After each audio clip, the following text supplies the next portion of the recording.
Good evening. Good evening. My name is Dr. Lobotmo, twice winner of the Herzl-Slovanikov Award for Enterprising Sciences, 1979-1981. For those of you somehow still unaware of my work, you should prepare yourselves to be astounded and amazed by visions and acts that you would not have imagined in your wildest dreams. Unless, of course, you're at my open surgery 2 nights ago, in which case they shall be very much like you imagine. Now, tonight we shall be transcending the boundaries of explorative sciences.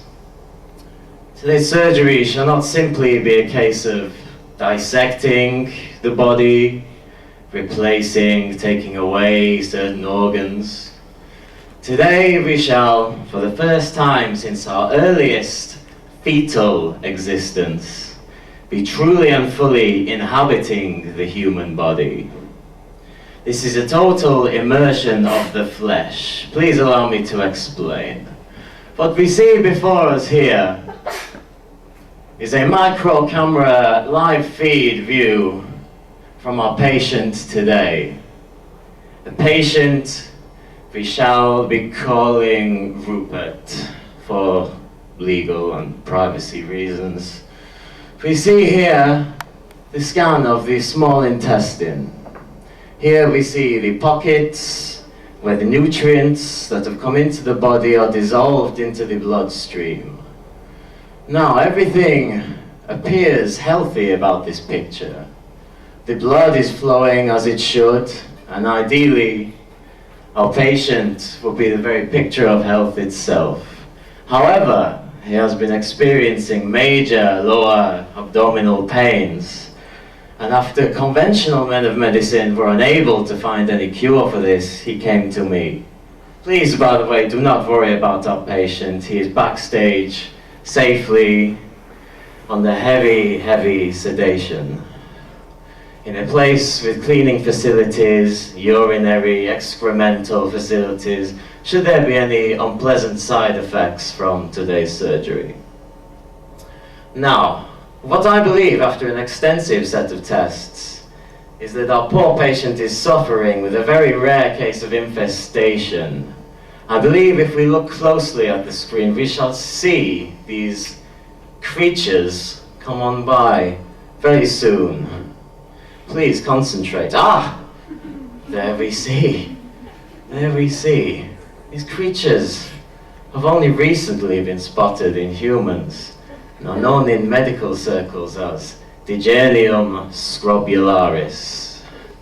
These happen to be the male sex of the beast, and what may look like they are feeding, they are actually beginning an incredibly unique part of a reproductive cycle.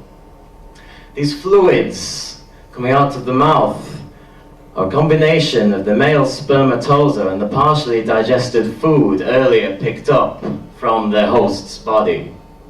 We now see the males retreat into a nearby but hidden part of the body, where they shall await their female counterparts.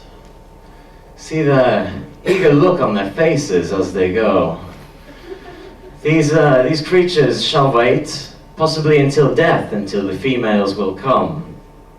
Another strange factor in the reproductive system. Here we see the females as they pass through. Watch the eyes, watch the interest with which these creatures follow. This is the only thing that matters to these creatures. Now we see the females attracted by the smell of the partially digested nutrients, which have in the body, with the warmth, connected with the sperm and created a very sticky substance into which they are trapped. Once they struggle, the body is stimulated to drop eggs from the female, creating the perfect factor for new life to emerge.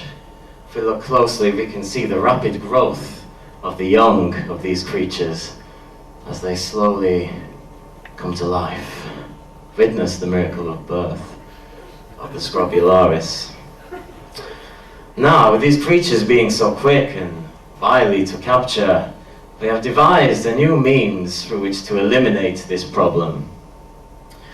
Armed with certain highly expensive and rare tools, and this portal which I have created earlier and inserted the other end into our patient, which shall emerge in the upper parts of the colon, where it meets the small intestine, I shall enter into the beast and take care of this problem myself.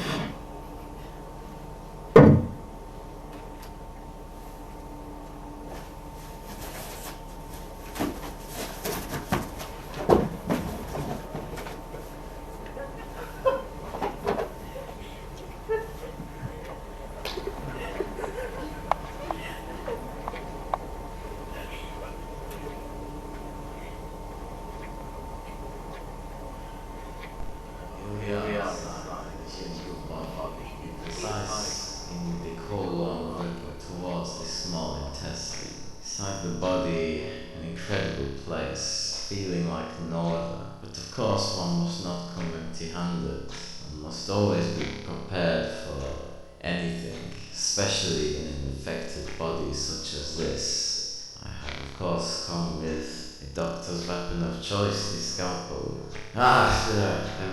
We see our first signs of company. These beasts should not really be any threat after they have set down the reproductive serum.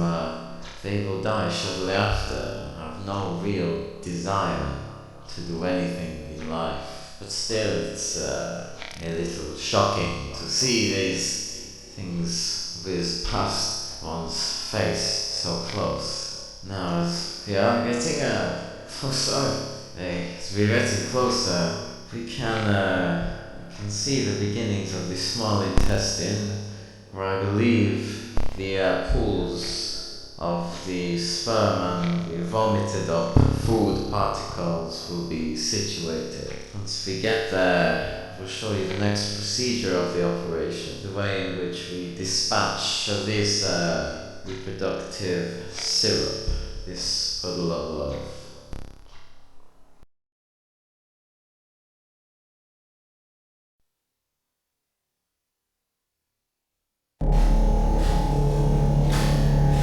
Now that we have located these main puddles where the reproduction process takes place, we shall continue with our plan as earlier stated. Using this adapted piece of hardware that you will not find in any shops where you live. This is specially created for one purpose only. Please watch closely.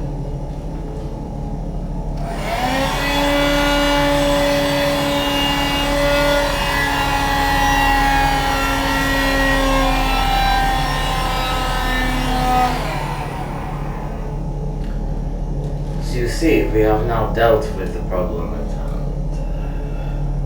So simple you might think, but so much work has gone into this.